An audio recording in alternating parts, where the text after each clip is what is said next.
Electoral bond को लेकर supreme court में 5 जजों के संविधान पीठ ने एक बड़ा फैसला सुनाया है। पूरी योजना संवैधानिक करार देकर रद्द कर दी। हमारे साथ याचिकाकर्ता के वकील है वरुण ठाकुर साहब। सर, कैसे देखते हैं इस फैसले को? ये एक ऐतिहासिक फैसला है सर। ये एक तरीके से एक मील का पत्थर साबित होगा डेमोक्रेसी के लिए। जिस तरीके से जनता के लिए जनता का द्वारा शासन का जो कॉन्सेप्ट है डेमोक्रेसी में, इस स्कीम के माध्यम से कहीं ना कहीं वो कॉन्सेप्ट ही कर्टेल हो रहा था, क्योंकि पॉलिटिकल पार्टी को जो फंडिंग हो रही थी उसका डिस्क्लोजर आम लोगों के लिए नहीं था।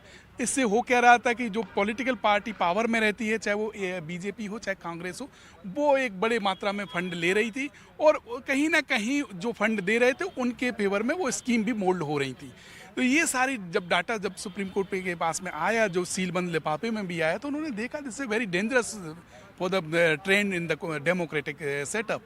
That's the reason they all amendment, जो भी सारे अमेंडमेंट थे उनको अनकॉन्स्टिट्यूशनल डिक्लेयर किया और स्कीम को भी ये कहा कि ये संवैधानिक अधिकारों का वायलेशन करती, खासतौर से फंडामेंटल राइट टू नो की।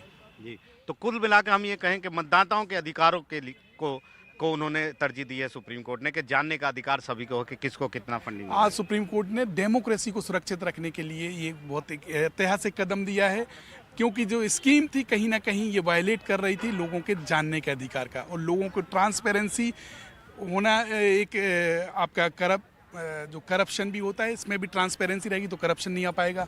तो ट्रांसपेरेंसी काफ़ी चीज़ों को बदलती है। ट्रांसपेरेंसी रहेगी अगर किसने किस पॉलिटिकल पार्टी ने कितना चंदा है, तो जो लोगों को भी पता रहेगा उस हिसाब से वो वोट करेंगे, क्योंकि उन्हें पता है कि अगर ये पर्टिकुलर पार्टी कंपनी या पर्टिकुलर उद्योगपति इसको सपोर्ट कर रहा है तो आज नहीं तो कल उसके फेवर में स्कीम बनेगी, तो कहीं ना कहीं ये करप्शन को भी बढ़ावा देगी। अभी क्या डायरेक्शन भी कुछ इश्यू हुए हैं? सुप्रीम कोर्ट ने एक कॉम्प्रिहेंसिव डायरेक्शन दी है और सुप्रीम कोर्ट ने कहा है केंद्र सरकार इन डायरेक्शन को फॉलो करती है, कोई नई स्कीम लेके आए।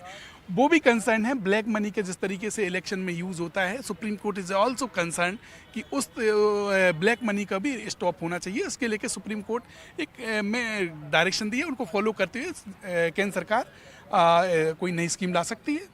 तो नहीं, जो चुनावी बॉन्ड के लिए क्या बोला है एसबीआई और इसी को? चुनावी बॉन्ड के लिए सुप्रीम कोर्ट ने स्पेसिफिक डायरेक्शन दिया है एसबीआई के लिए कि विद इन 3 वीक आप सबमिट करेंगे डाटा इलेक्शन कमीशन को, उसको तुरंत सुप्रीम इलेक्शन कमीशन को अपलोड करना विद इन वीक उसको। और आगे चुनावी बॉन्ड अभी से बंद?